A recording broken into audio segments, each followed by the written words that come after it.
Well, good afternoon, everyone. This is our final conversation for today. But if you remember, we wanted us to engage our dancing minds in Toni Morrison's apt phrase, and really a project of our work today. And we've seen that both this morning and this afternoon. And now we have an opportunity to continue. We will conclude at 4 o'clock in this room, and then we will quickly and swiftly make it out. Notice how I'm trying to direct us. We'll quickly and swiftly make it out from Farrell Hall over to the rotunda of the Divinity and Religious Studies building, where we will continue the conversation with a wonderful reception where we have some wonderful snacks and beverages over in the rotunda of the Divinity and Religious Studies building. So if we don't get your question here, you will have an opportunity to continue the conversation. So we want you to be aware of that. But first, I want to ask everyone from Liz on down. We've heard a lot of ideas, a lot of reflection. We ended with this powerful conversation and discussion about memory. Is there something that really struck you that you'd like to make a brief comment about through today's conversations? Anyone? And if not, prepare your questions, because we have 2 microphones that are going to move across the room. We're going to take questions in groups of 3. One from this area, one from this area, and then one from this area.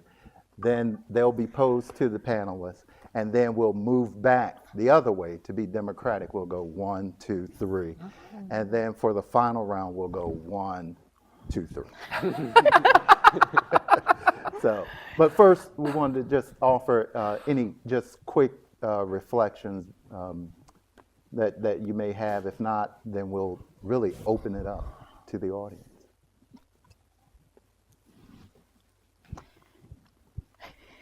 Okay, no one. Fair deal again.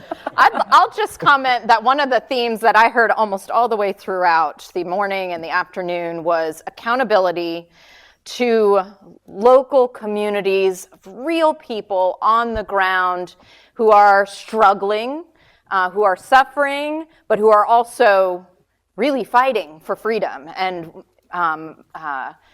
And there's much to be learned there. And that's where liberation theology emerged from. It emerged from civil rights movement, Black Power movement, the ecclesial-based communities in Latin America, and so on and so forth, the movements for liberation across Latin America in the mid-20th century. So to keep those connections alive, foster them, reignite them, that was a theme that I was really found very powerful throughout the day and motivating, for sure.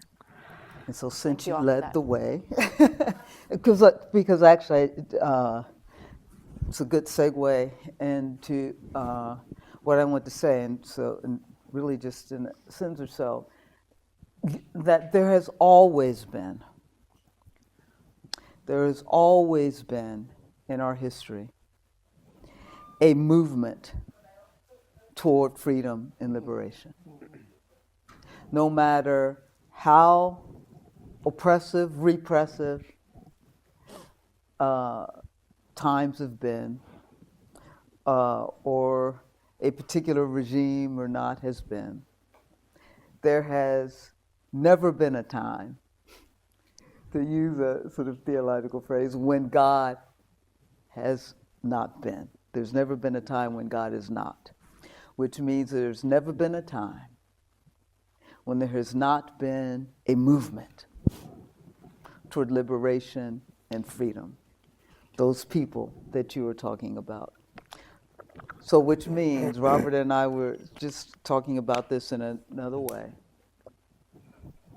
that there has never been a time when there has not been a model for another way of being in the world. Mm-hmm. And so when people say, well, these are the times, that's the way they were, everyone was like that. No. There has always been, even if it's just been one, but it's usually been more than one, there has always been a witness to an otherwise possibility for living in being and for a more just future. That's what liberation theology is all about. All right. If I could add on to what Liz was just saying, I was thinking of a line of Gustavo Gutierrez, who used to say, "You love the poor, do you know their names?" No? He knew their name. He was immersed in a poor parish, in a slum in Lima. And I think, Cone also spoke to me a lot about his concerns that liberation theology or Black liberation theology could become just an academic topic. And it could be a path toward, career, promotional, academic success. And to lose that engagement with the streets that was, the cauldron out of which the movement arose. And that's a challenge to me as much as to anybody. Folks, we do have about 45 minutes, and we have Alfred and Monier who will assist us with this task. So questions. So one over here. None over here. So we'll skip you for this to go around. Don't worry about it. But we got one back here, and then one right up here, and then one there. So we'll do 4 right here, and then they're finished. No, we'll do 4. Let's grab all 4 of them. So start right there. Hi, my name's Catherine. I work in a dual modality of prison ministry with incarcerated members and also faith formation within Unitarian Universalist congregations. So one of the things that I've been talking with a lot is breaking the mentality of the zero-sum game within theology and capitalism and all of that. Would one of you like to speak on that? Okay, thank you. Mallory? My question is, I'm Mallory, I'm a 3rd-year student at Wake Forest School of Divinity, and I'm also a journalist for Baptist News Global, and I cover stories of sexual abuse survivors. And yeah, we know each other. Now I know who you are. And in the past 24 hours, the New York Times has published an investigation into Cesar Chavez, who did a lot of liberative work for the farm workers movement, and discovered that there are numerous women who have accused him of sexual abuse. And already there are so many columns questioning what it means to consider the goodness of the work that he and so many others did, and also hold the individuals accountable for this behavior. And I wondered if there were any thoughts on what that meant for liberation theology. How do we, or can we divorce these theologies from the people that create them? Right. One in the back. Gary? Yeah, this may be a question for a whole different conference, but so much of our conversation has been about Christian liberation theologies, and I'm curious about what we can learn from other religions who probably also have a liberation theology minority report, and that could inform us about these challenges that are not unique to Christian complicity with power and the intersectionality that you spoke of so well. So it's where are we? So the oppressive forces globally are really, really well organized. And those of us who are of different faiths seem extremely poorly organized to respond well. But this can't just be a Jesus thing. No. And Tim? Yes, thank you. The conversation about memory in particular made me think about the work of the contemplative theologian Barbara Holmes, who did a lot on crisis contemplation and what contemplation looks like for oppressed people. And one of her critiques of the Western contemplative tradition was that it focused too much on the cloud of unknowing, and that it needs to move into a cloud of great witnesses. and understanding the power and influence of ancestors. So I was curious if anyone could speak to the role of ancestors as a source of power and knowledge in liberation theological traditions. Thank you so much. So we got 4 great questions. One, beyond the zero-sum game, how do we move beyond that? Second question is, how do we deal with the challenges of the person and the work? And we're looking at the recent charges against Cesar Chavez. We also have the question of how do we deal with this at an interfaith level? How do we move this out of just purely a Christocentric formation? And lastly, how do we tap into ancestors as a resource for liberation theology?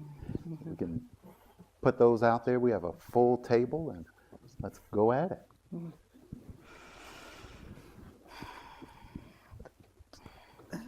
I think I might just try to, and very briefly, and just cooks to hang the hat on. And I'll start with the most painful reality, and that's what's coming out about Cesar Chavez. And the story that, and again, Robert and I have been talking about this throughout our time here, that really struck me was, of course, from Dolores Huerta. And her story is the story of many in relationship to him. And it signals and signifies to the layered realities of misogynistic abuse. And she speaks of that, right? And the terrible, for doesn't even cover it, situation that she's in working with him because she believes in the struggle, right? And trapped in this oppressive reality with him. That's, and we know that his story and this story is just one of many stories of leaders, men, who have been a part of and great symbols of struggles for freedom, and yet. Someone reminded me once that our theologies can't overcome our psychology. And what it makes clear is the depth of the sin and the evil that is heteropatriarchal misogyny and all of the things that come with it. And it can only continue when we don't call it out. And when we don't name it. And you can have a Cesar Chavez because we have not named it. And they, as they are today, can continue to live and perpetuate this kind of sin and evil against humanity and human beings and women, in particular, and young girls. We all know of which we speak. And we find ourselves still in a situation today where people won't call it out and people won't name the folks, that name the places where this evil resides and can go and perpetuate itself. This is, and I'll let Grace and others say something, this is the stubbornness of misogyny, oppression, all of these things. What do we do with these people? We name it, and we call it out, and we speak the truth about it, right? And if we're going to lift them up in other ways, and we can't do that without talking about these contradictions. We can't, and it's more than contradictions. We have to name it. It's no different. I say, if we're going to talk about Kant, let's talk about his racism, right? If we're going to talk about David Hume, let's talk about it. Let's talk about these people who've made white supremacy and racism reality and anti-blackness. So we got to talk about both. And then there comes a time when we have to continue to ask ourselves the question, sort of like the question that Mary Daly asked or Malcolm X asked about Christianity. If Christianity has been used, has for so long been used to oppress, and she was talking about women, and it continues to be used to oppress women. There's something wrong with Christianity itself, and then you just got to leave it alone, leave it behind. And we have to ask this about some of these people. There are other people other than I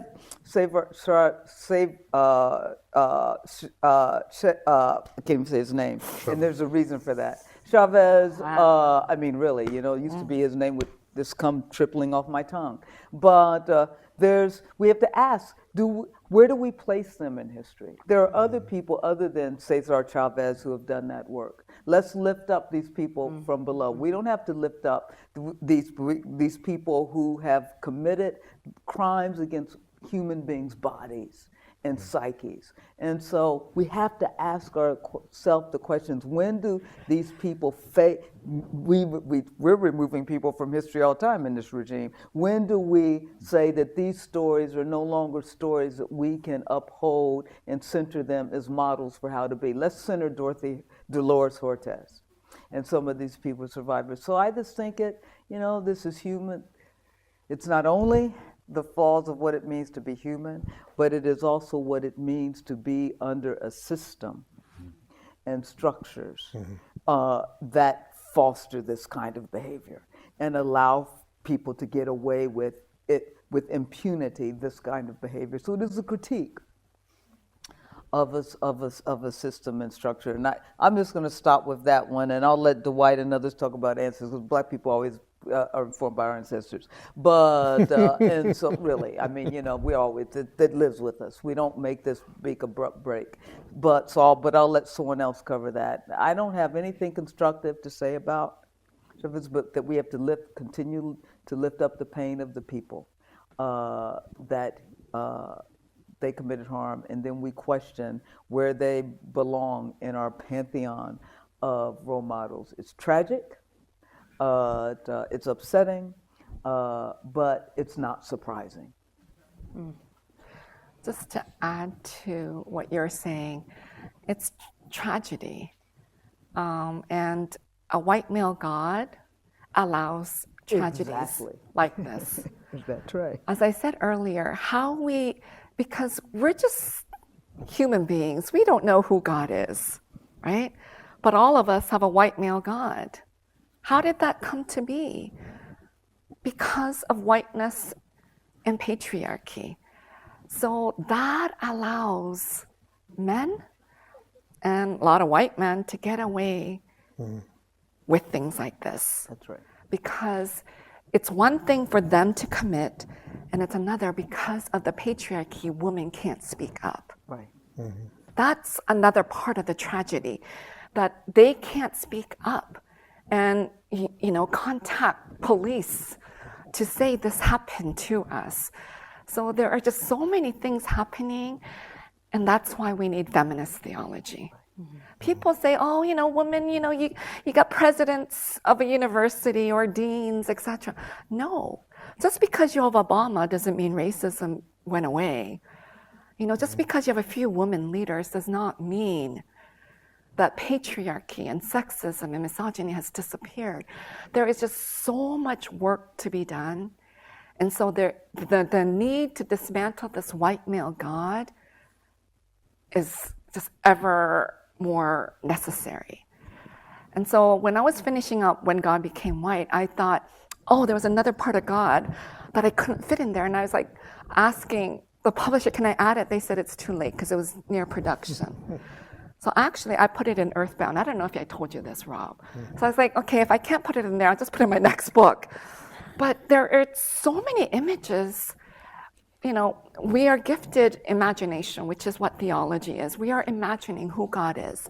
And it's not this white male God that's there. There is so much in the Hebrew Bible, the New Testament, and in our tradition. We have to go back and retrieve it so we can get away from all of this problem. Because if we don't, we elevate men so much that we feel like they're like God. That's part of this problem. But we got to name the sin, and we got to listen to the oppressed, which is now the woman. So many, and they're not all going to come out. Just like with the Epstein files, not all of them are going to come out because they're scared.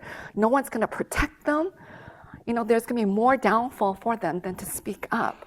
So it's a big tragedy. Can I just add one little historical thing about liberation theology and liberation theologians and ETWAT when I first joined ETWAT? Because it is also an argument that you have to bring more women to the table and into these spaces. When I first joined ETWAT, it was a bunch of men and it was a bunch of, and you know the history of ETWAT. And I was also stunned to see, I was like, well, where are all the Latin Americans? And they were Euro-Latin Americans. So where are all these white people coming from? This was Latin American.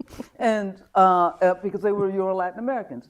And women were, when I first, Jim Cone brought me into ETWAT, and Jackie Grant and I, and then there came Ana Maria Sasadez and Elsa Tamez, and all these women were there from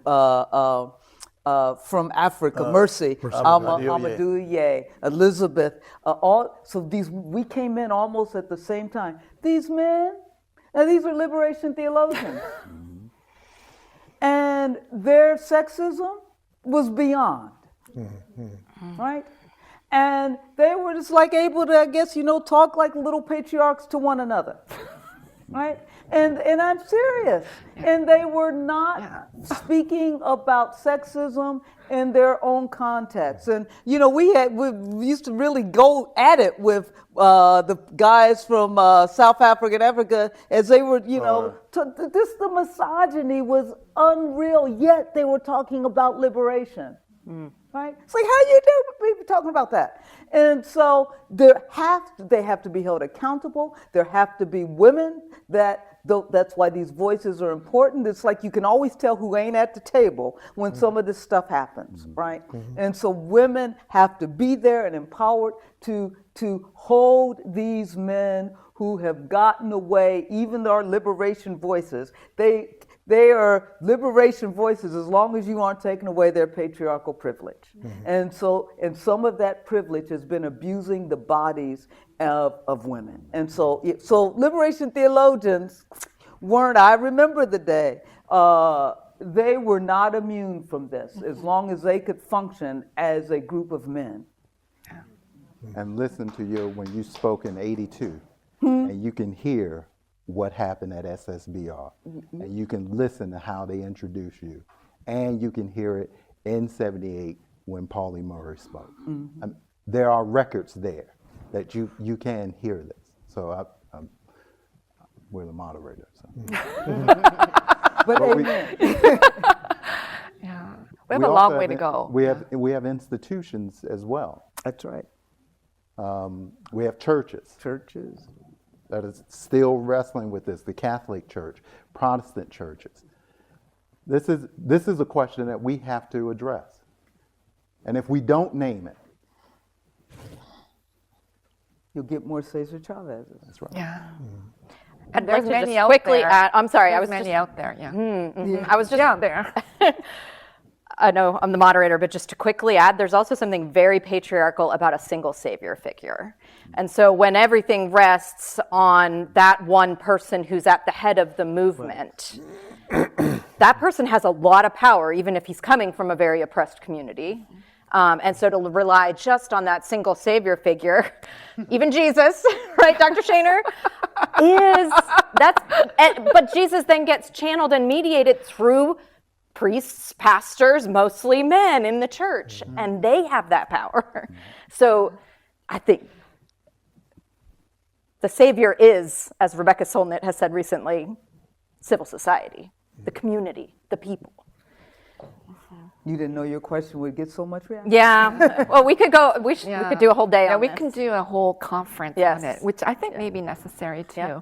Because, you interviewed me for Surviving God book, and, it's with particularly Asian women, we're living under honor shame. You can't talk about it because it's not just bringing shame to yourself, it's the whole body, the whole family, the whole community. How dare you talk about sexual abuse among us. So it's really tragic in so many different communities and groups. And I wanted to address that interfaith question. I forget who asked. Yeah. So just to go quickly, this is so important, but just to go on to the other question, I just wanted to say, maybe going back to the Christ figure, I've been moving away from Jesus so much, but then the Catholics have brought me back again, because I was just at a silent retreat and I felt, okay, I've fallen too much away from Jesus, I have to go back. But for much of my work is on the Holy Spirit or the Spirit. So I use Chi language. And I think once you use Chi, you can go to Africa and talk about Chi and they go, oh, I know exactly what you're talking about. Or to Hawaii. They know exactly, because that spirit is there in all religions. And so when you bring that in, it's so liberating to me that these religions are talking about the movement of the Spirit to help people, to guide people, and to understand the divine. So for me, just to say it quickly, the spirit language is so helpful when you're doing interfaith, because these religions are there to help people to find liberation, whichever mode of liberation, whether here or afterlife or however they talk about it. Yeah, just to say quickly. I come back to this your question because there's so many different levels to this. Rape is in a whole different kind of category than your everyday misogyny and sexism or whatever. But the kind of sexism that Kelly's describing that she experienced, I think that, that was some while ago, I think that the liberation theologians, the male liberation theologians heard that challenge. Yeah, and now you have Gustavo was no one more repentant than he was. For his sexism, and James Cone too, who later wanted to revise early books and stuff. He said, I read it now, I'm very, very ashamed and embarrassed. And it was some of his women students in particular, Dolores Williams and others, Jackie Grant, whatever, who challenged him on that. And the importance of not just saying, well, it's always going to be like that. The voices have been raised and have changed. Now here's another interesting aspect of that. Let's say, and Cone always said this to me too. He said that no one does, not true that no one does, but basically theologians, that Christian theologians, don't do theology without acknowledging the Holocaust. And eventually, I think it came to the point where most male theologians of any quality took the challenge of feminism seriously, couldn't do theology without taking that seriously. But he said there's still a tendency for white theologians to think that black theology that's for black people, and that it doesn't raise fundamental challenges to our idea of what is normative. So there are all kinds of complex things about that theology itself is called to conversion, and theologians as well, and the important role of prophetic voices that have been suppressed or from the margin, queer voices, whatever, who are holding them to account, and that discourse evolves and continues as represented by us here today.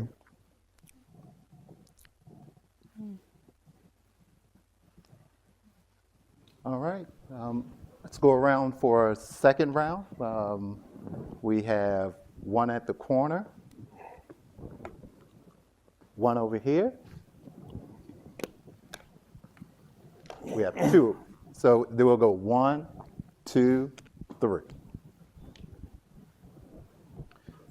Good afternoon. Thank you for all of your presentations.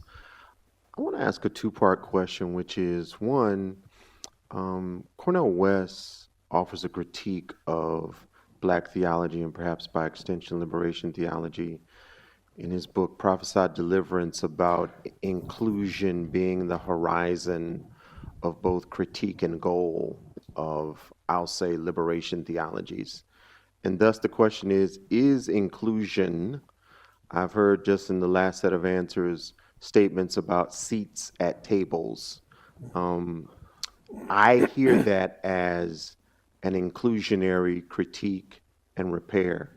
And is that in fact the limit, the horizon of possibility? And the second one is, as it relates to theory and capitalism, King late in his life, when he was always organizing and always focused on local communities, talked about the triple evils. Mm-hmm. And so can you clarify the relationship between Black critique and Black theory and the relationship? Because what I want to be clear I'm not hearing is that there's somehow a limit, again, to Black theorizing to the horizon of marginalized communities, because it seems to me with people like Barbara Christian and particularly Black feminists, they offer that the horizon of those communities is often more radical than the work that we put out in our books for tenure and other things. Thank you.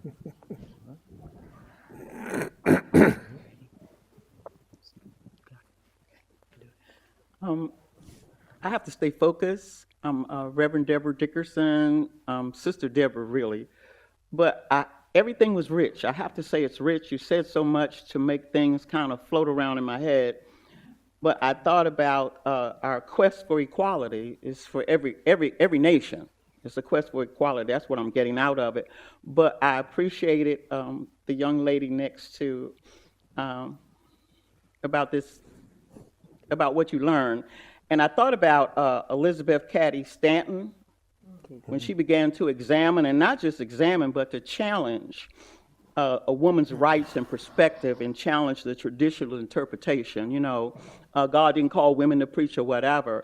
But I thought to myself, is it not that you have the keys to the kingdom, but you have not tried to open the door according to the theology of liberation?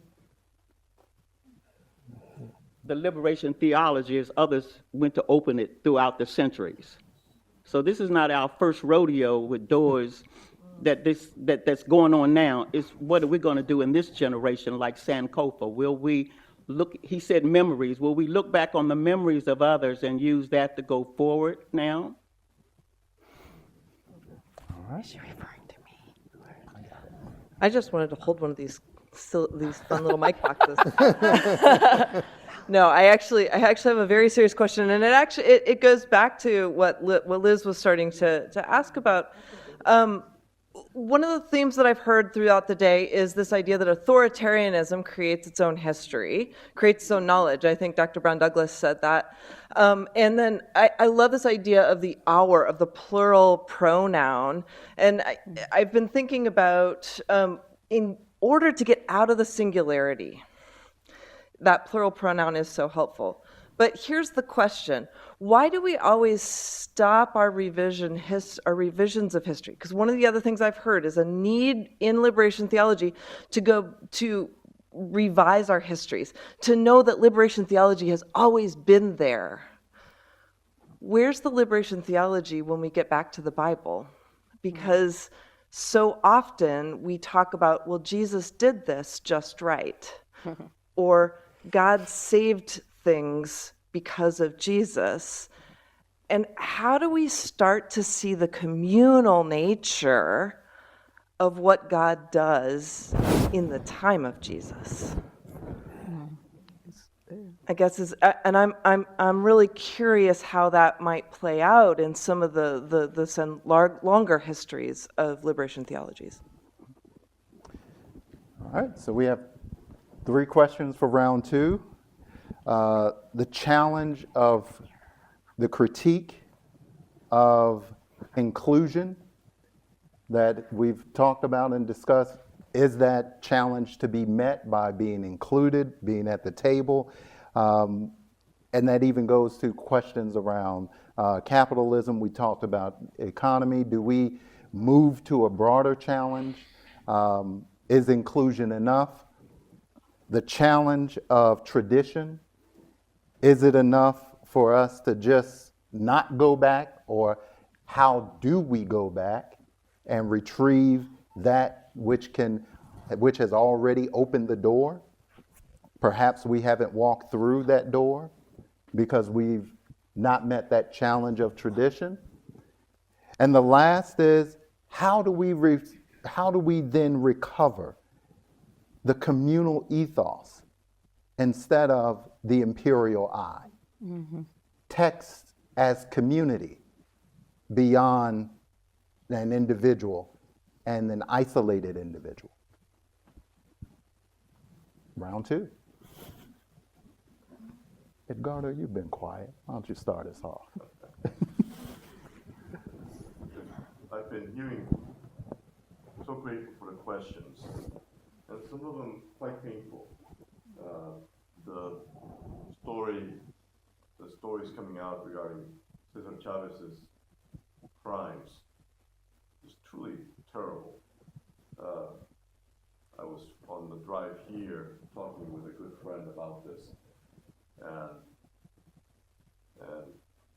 many of the things that have been said here already were things we were also reflecting on and wondering how to proceed, and this question of focusing on the individuals versus the communities.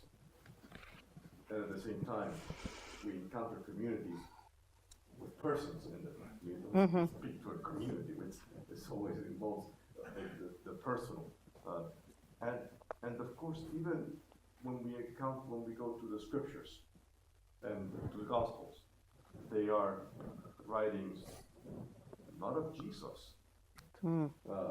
They are writings of followers and for the community. And so that we don't encounter Jesus ever alone in that sense. Mm-hmm. We always encounter him mediated through the community. And in that sense, it made me think of this significance of that statement in the Apostles' Creed of, I believe in the communion of saints. Mm-hmm. And how challenging that is when you see, if you will, some of the stars that makes those constellations fall, and yet nonetheless, there is a communion. And so I do think that that understanding the nature of communion precisely as persons, and God being actually communion of persons, is also a way then of being able to be honest about the failings. We talked about memory, and that's been something that's very, very much on my mind as well. And that our remembrance, I would hope it's not simply fictive, but it's actually honest. And with the honesty of that, being honest about the good things in the remembrance, and also about the failures of the remembrance, because Christianity is born from a failure of that community we hope that this will be the Messiah and who would liberate us and so on. So I think of that then in our context here, and we're again meeting in this business school, flanked by flags, and to say that we remember this, but remembering it honestly, so as to be free to be also remembering hopefully, and that the honesty about the flaws and the failings of the individuals, and also of the communities. Communities fail all the time too. That we can name that honestly, because there's a sense that the story is not finished yet. I would want to say that the story is still, the end is not yet been fully revealed, and there's surprises. And the last thing I'll mention, and again, this is not answering some sense of question, but just the heaviness also of the moment, is that there's been a practice promoted by the World Council of Churches called Thursdays in Black. And it's a practice that has been presented precisely to raise awareness of the persistence of violence against women, particularly sexual violence against women. And it's a practice that was introduced to the Divinity community by one of our former members, David Goldfield, who's now president at Fuller. And I've retained it since then, and I thought just how tragically relevant that remains for us. And the memories that haunt us, and that we have to be, and that we also need to acknowledge in order to see the transformation. My last point here, there's in the World Council of Churches developed these pilgrimages of justice and peace. And the methodology of the via afirmativa, via negativa, via transformativa. The via afirmativa beginning with celebration of the gifts, the via negativa of visiting the wounds, and the via transformativa of transforming the injustices. And I think in remembrance, I would want to at least engaging in the moves of retrieval of the Sankofa or the ressourcement. It's in that spirit of being honest and also of hope for transformation.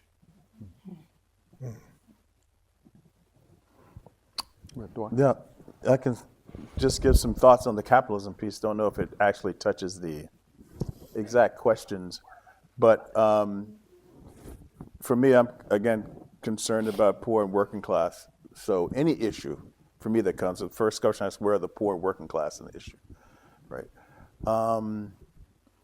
So when we look at resources or forms of capital, we can call it isms, but particular local examples. We look at the civil rights movement, and because of segregation, there were black cab owners, there were black hotels, black restaurants, black morticians who served those communities because of segregation. Again, what happens today, but we have historical examples of that, how they did it. They were always capped because they couldn't get enough resources to scale up. It's a little different now, because if you actually look at some of the people who were in the Obama campaign, they would be amazing. I mean, there are black people who are able to scale up who are on the left, let me put it that way, and we can have a whole other conference on that, right? Some of them I know, some of them I don't know. But there are historic examples where there were black people in the history of the civil rights movement who were involved in civil rights movement. Kings and Montgomery and others would be a good example. And then, so that's one example. The other example, what I see capitalist, it has to be chastened or guardrails within the communal culture. So I wrote a chapter in my book, Being Human, on the nature of the self, and in there I do a political economy of the new. So for me, I'm a constructive theologian, so I'm interested in how to build things for poor and working class people, how to get them so they can build, right? Build communities, because I've seen it done in my own history and just organizing. And so in that little example, if I were running the world, there'd be several sectors on economic level. One, there's a communal, which is the state and other would control, which guarantees or facilitates resources to the poor and working class first. Not me, I'm privileged. I just came back from Hawaii. So when I'm talking about black people, I'm talking about the south side of Chicago. That's what I mean by black people. I'm black, but I'm gonna be all right, And I have contacts and networks, so I'm talking about those black people when I say black people. And I'm always interested, well, okay, where are they in the conversation, right? So, and not that I have one thing that came was the self-reflection. I think it was just a beautiful, I might have to reconsider whether I'm a black liberation theologian now. I love that. I think he is. When people say I'm not, that's where you want to hang out with, right? So to me, I'm concerned about what is the new heaven on earth. that penultimate and the ultimate, right? In terms of political economy, one, there has to be some some structure nationally and internationally to guarantee, facilitate resources for poor working class people. There are various other ways to work out political economy. There's also, you could have a subsector of capitalism, because capitalism can help young people realize the innovative ideas they have. So capitalism can generate innovation if it's within the larger political economy of some communal guardrails. That's the overarching final, is the communal, right, like that. And then you can have so that's one sector, the first sector being the communal, and the capitalist for innovation, but it's contextualized by the communal. You can have a third sector, which is the unchecked market,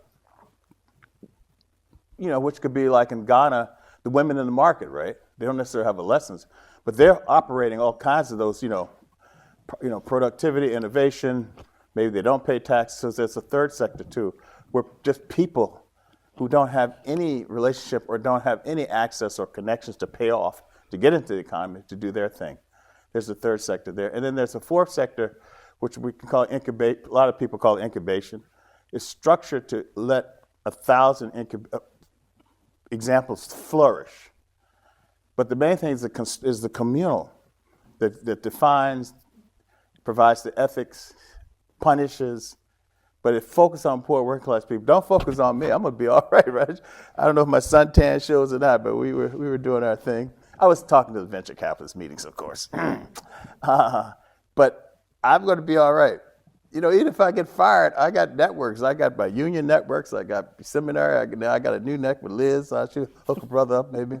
But it's just those. I just think those people are important, and I think the Jesus stories help us with that. And again, this is just my perspective. For me, the whole black liberation theology thing was just these people who got together. They were concerned about poor and working class black people, and they had their hands on different aspects of the elephant.